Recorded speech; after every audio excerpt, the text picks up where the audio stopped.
ఉమ్మడి విశాఖ జిల్లా స్థానిక సంస్థల ఎమ్మెల్సీ ఎన్నికల వైసీపీ అభ్యర్థిగా మాజీ మంత్రి బొత్స సత్యనారాయణ ఎంపికయ్యారు.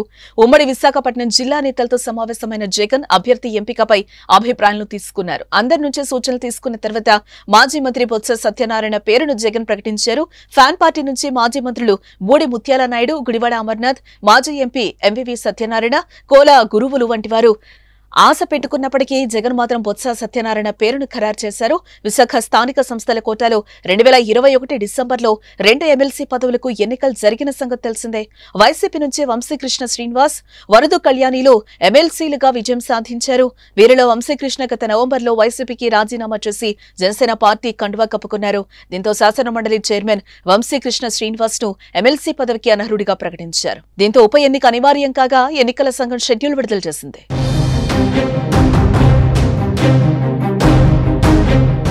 విశాఖ ఎమ్మెల్సీ ఉప ఎన్నికకు ఆగస్టు 6న నోటిఫికేషన్ విడుదల కానుంది. ఆ రోజు నుంచి నామినేషన్లు స్వీకరిస్తారు. ఆగస్టు 13న నామినేషన్ల స్వీకరణకు గడువు ఉంది.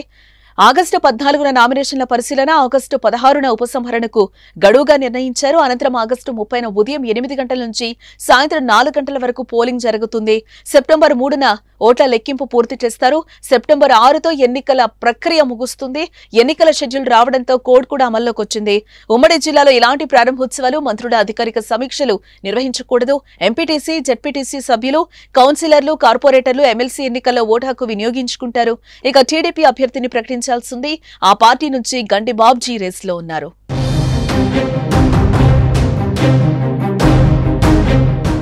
ఇటు విశాఖపట్నం ఉమ్మడి జిల్లా పరిధిలోని విశాఖపట్నం, అనకాపల్లి, అల్లూరి సీతారామరాజు జిల్లాల పరిధిలోని మున్సిపల్ కార్పొరేషన్లు, మున్సిపాలిటీలు, జిల్లా ప్రజాపరిషత్, మండల ప్రజాపరిషత్ సభ్యులు కలిసి ఎమ్మెల్సీ ఎన్నికల్లో ఓటు హక్కు వినియోగించుకోనున్నారు. స్థానిక సంస్థల ఎమ్మెల్సీ ఎన్నికలను ప్రతిష్టాత్మకంగా తీసుకున్న జగన్ ఎలాగైనా ఎన్నికల్లో గెలవాలని చూస్తున్నారు. ఉత్తరాంధ్ర జిల్లాలో సీనియర్ నేతగా బొత్స సత్యనారాయణకు అనుభవం ఉంది. అంతేకాకుండా కాపు సామాజిక వర్గం నేతగా కూడా ఆయనకు గుర్తింపు ఉంది. ఇటువంటి అంశాల ఆధారంగానే బొత్స సత్యనారాయణ పేరును జగన్ కన్ఫర్మ్ చేసినట్లుగా తెలుస్తోంది. వైసీపీ ఈ సిట్టింగ్ స్థానాన్ని కాపాడుకుంటే అధికారం కోల్పోయిన తర్వాత నిరుత్సాహంలో ఉన్న కార్యకర్తలకు, నాయకులకు భరోసా ఇచ్చినట్లుంటుంది. అందుకే ఈ స్థానిక సంస్థల ఎమ్మెల్సీ ఉప ఎన్నికలు అధికార టీడీపీ కూటమికి సవాల్గా మారాయని చెప్పుకోవచ్చు. సంఖ్యాబలాన్ని బట్టి ఎంపీటీసీలు, జెడ్పీటీసీలు అత్యధికంగా వైసీపీకి ఉన్నారు. అధికార టీడీపీకి చాలా తక్కువగా ఉన్నారని చెప్పుకోవచ్చు. అయితే ప్రతిపక్ష వైసీపీకి ఎక్కువ మంది స్థానిక సంస్థల సభ్యులు ఉన్నప్పటికీ వారంతా వైసీపీ అభ్యర్థికి ఓటేస్తారు అనే సందేహం లేకపోలేదు. అయితే తక్కువ మంది స్థానిక సంస్థల సభ్యులున్న అధికార టీడీపీ గెలవడానికి వైసీపీ సభ్యుల సపోర్ట్ అవసరం. ఇదే క్రమంలో నేతల వలసలు మొదలయ్యే అవకాశం కూడా ఉంది. అయితే వైసీపీ నుంచి వలసలు నివారించడానికి ఆ పార్టీ కూడా ప్రయత్నాలు చేస్తున్నట్లుగా తెలుస్తోంది. మరి బొత్స సత్యనారాయణ గెలుస్తారా? Wait and see.